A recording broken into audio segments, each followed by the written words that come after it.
kalfadhiga soo socdana wuxuu go'aamin doonaa qaabkii la yeeli lahaa laakiin go'aan ururka u yaalla inuu dagaalamo ilaa hadda ma jiro marka beenta ay abuurayaan kooxaha jooga muxuu ahaa kilalka iyo kooxa ay way abaabisheen oo aan ku sheegayaan waxba kama jiro waxaan u sheegaynaa shacabkeenna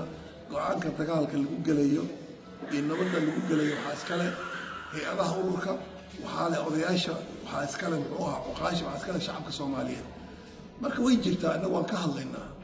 shidaalkeena si la rabo in loo boobo waan ka hadlaynaa heshiiskii inaan la fulin aqoontiina gudoomiye kusoo dhawow waraysigan aan kula yeelanayno oo ku saabsan shirweynihii ururka UNBO ay kasoo qayb galeen ummadaha kala duwan ka yimid qaaradaha adduunka kala yimid muxuu ku saabsanaa oo maalmahan waxaan la soconaa inaad ku sugnayd magaalada Madeira ee dalka Boortaqiiska oo shirka uu ka socday 3 maalmood ee ugu dambeysay kusoo dhawow gudoomiye.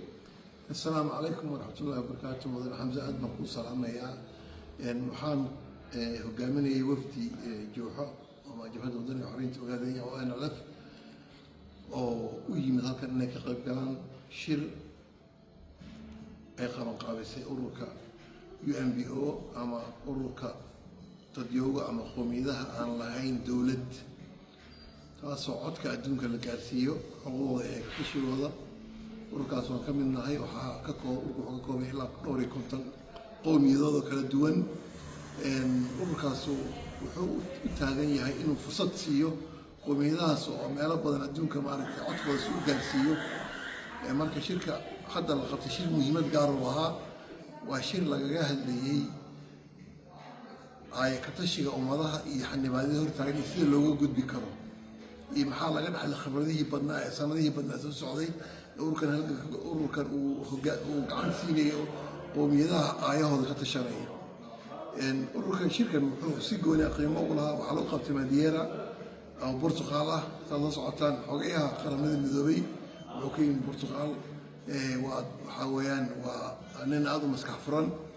guud ahaan laakiin shirkan muhiimadiisu waxay ahayd ururka UNBO wuxuu isu keenay ilaa 50 qowmiyadood ilaa jaamacado intaas oo muxuu ahaa ugu yaraan 10 jaamacado adduunka ka jira qaaradda Europe, America, Latin America, Asia, Africa waxaas oo idil marka in la qiimeeyo halgankii la soo galay ee ummaduhu u soo galay ayada ka tashadaan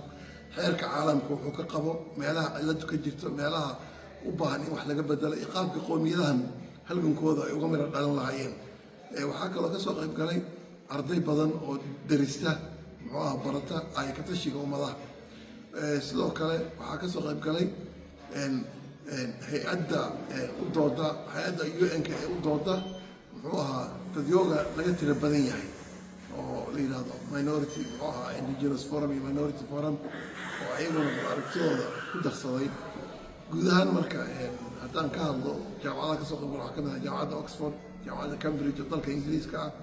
jaamacadda Ottawa jaamacad ku taala Phoenix ama Indiana oo Maraykana jaamacad ku taala Colombia jaamacad ku taala Switzerland jaamacad ku taala muxuu ahaa Barcelona Spain hadda Spain hoos tagta marka runtii jaamacad ku taala South Africa marka waa wuxuu ahaa shir gudo ballaaran buu ahaa aad baa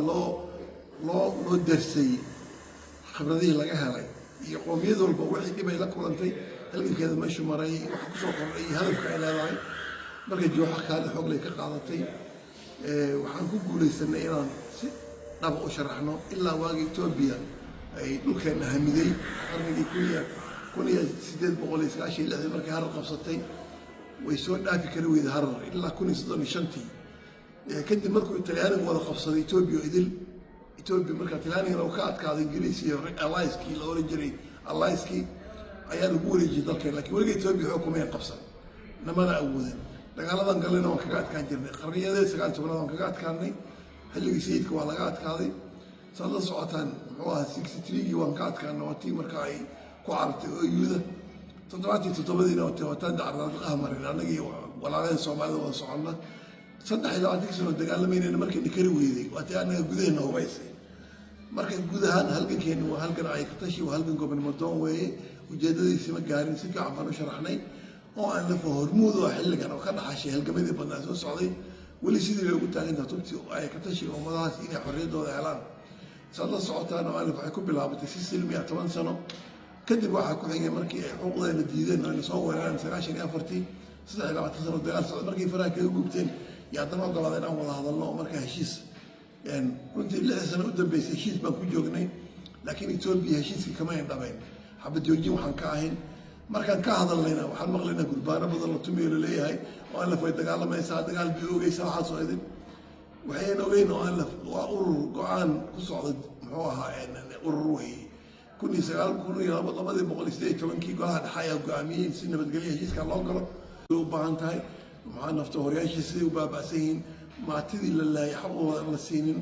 muxuu ahaa dambiyadii dadkeena laga galay dowladda Itoobiya inay ayadaa ka mas-uulada ama liyu boolis ha adeegsato cid kale adeegsato maxkamadeena banjul bay taalla ayagaa la weydiinayaa inay weli ka soo bixin halkii in heshiiskii la galay ay ka baxday dimuqraadiyaddii ay beenisay oo doorashada ku shubatay in shacabkeena weli sidii loo dhacay xoolahooda finance contraband inta la yidhaahdo shidaalkeena in hadda la diyaarinaya la xalo la boobo wixii horumara Yurub iyo adduunka loogu deeqeen in maaragta lagu cuno jijiga iyo meelo kale loo qaado marka waxyaabahaas oo idin yani inaan ka hadalno xaq baan u leenahay urur mucaaradaan nahay jabhad baan nahay waan sheegaynaa cilladaha Itoobiya taa macnaheedu ma inaan xabad ridaynaa haddii loo baahdo waxa weye ridideedu haddii nala weeraro nala dhibaatay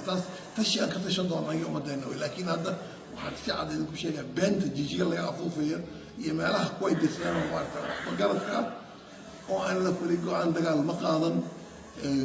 si nabadgelyo ku halgamaysaa wayna wadaysaa halgankeeda Etoobiyana waxa weye inay xawaysto aan ku garanaynaa inay tiraahdo aan la faan inqilaabay sidii 19 muxuu ahaa meeqa goor bay oo la inqilaabeen 95 bay inqilaabeen 70 muxuu ahaa 80 bay inqilaabeen 2000 bay inqilaabeen